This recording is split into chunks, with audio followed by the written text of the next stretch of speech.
Hi guys, welcome back to Travelling Tonka and welcome to Rio de Janeiro in Brazil, where we're about to go on a tour around the favelas in Rocinha.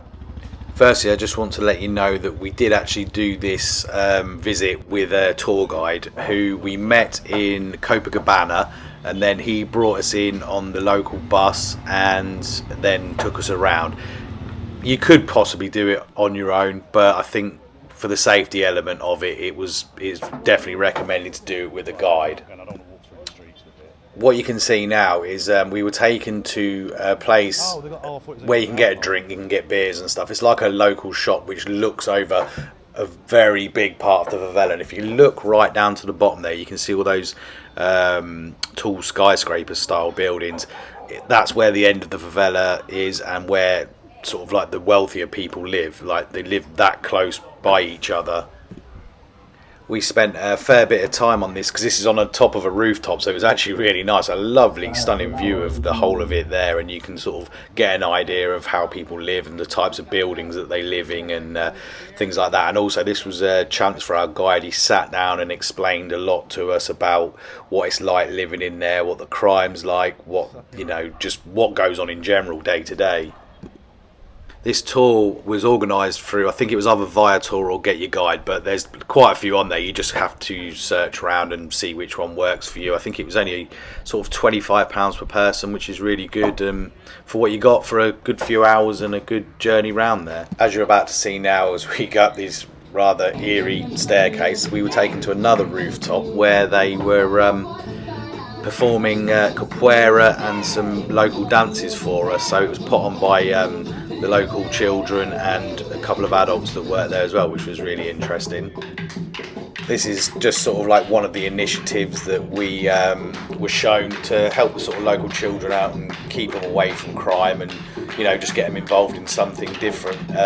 There's a lady over the back there. She actually used to play for the Brazil ladies national football team, and this guy here was our guide Wellington, and he actually has travelled around showcasing his skills in the various dances and martial arts skills that he has learned.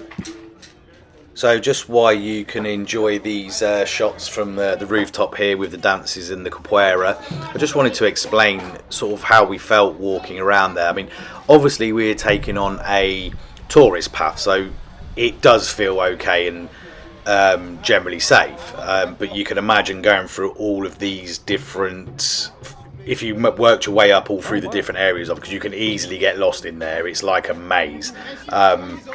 It probably would be a little bit more sketchy as you went through it, but I can honestly say at not one point did I feel unsafe, and we walked through some pretty undesirable areas with people that you probably wouldn't normally associate with. But what I did find is, if, as with anyone, you just be polite, say hello to them, and they were exactly the same back with you, regardless of how they're living there. If they're they could be living in very substandard situations and doing things that are not necessarily lawful, should we say. But yeah, it didn't feel like that at all. Even in those areas, it was okay.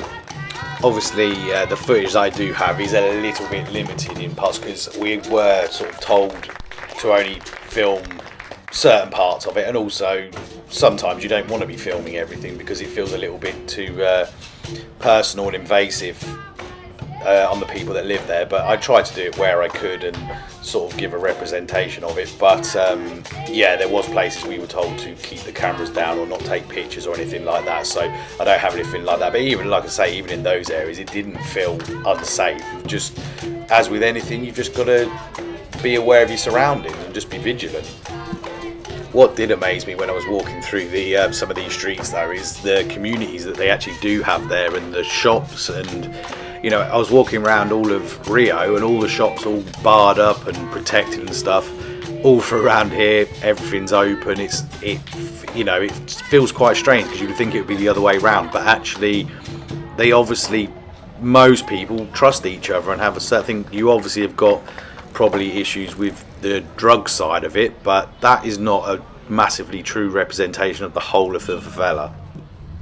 as we left that, we headed back down this staircase, and this is what it's like in certain areas around there. So you know, when can you imagine walking around here on your own? But you're about to see what it was like. We sort of took a back route all the way down to the bottom, because it's a long way up there and a long way down, but he sort of showed us a quick route. But you'll sort of see now through the alleyways and streets where we go what it's like, all the cables of the buildings, you know. But some cool artwork on the way through there actually that we saw. But yeah, it's like through here you wouldn't want to be walking through there alone, that's for sure.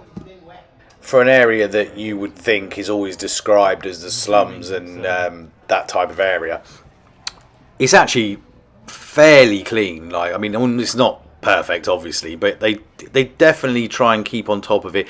Obviously there is things where people probably go to the toilet up against the walls in quite a lot of areas. You do have that smell in a lot of the, you know, parts through it, but as a whole I was expecting a lot worse.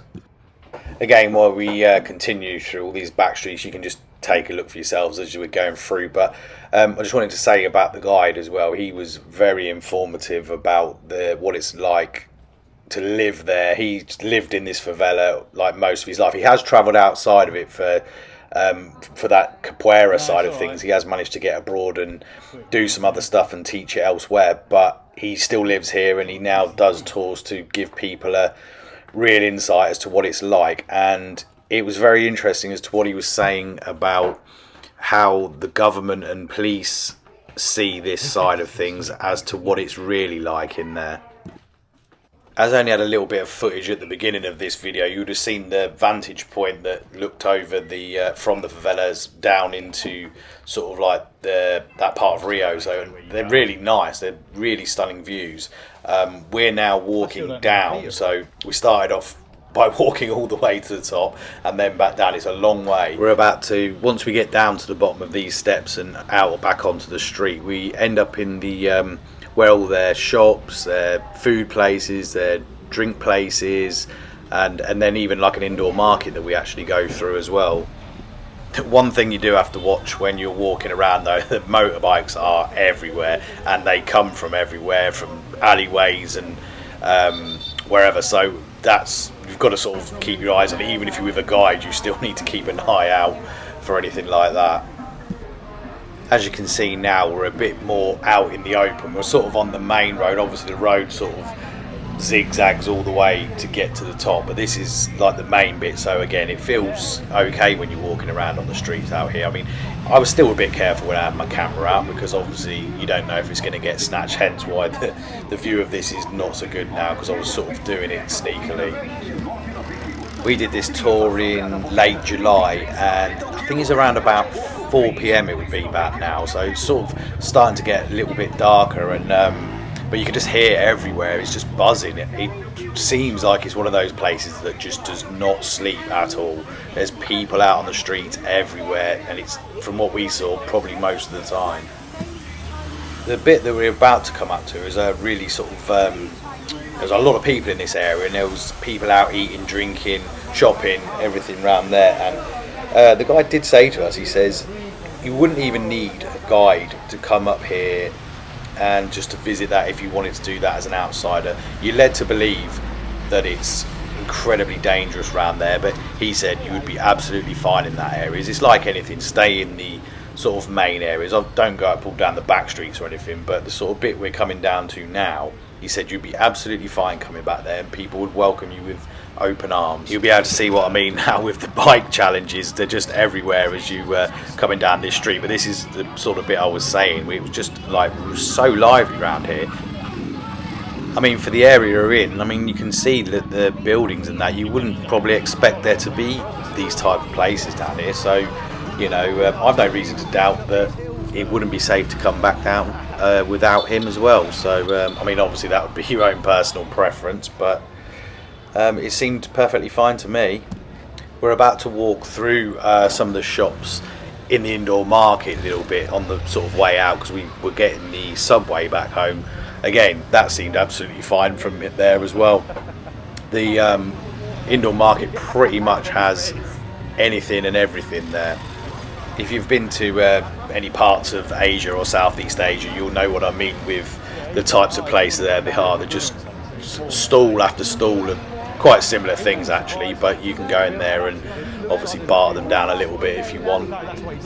All in all, it was a very interesting trip, and I think it's something that you should all sort of do if you are spending any time in Rio de Janeiro. But as we are making our way out here now and through the market, as you'll see here, I just want to take this opportunity to say thank you once again for joining the Travelling Tonka channel and checking out these videos, and I hope you'll come back and look at some more of them again sometime soon.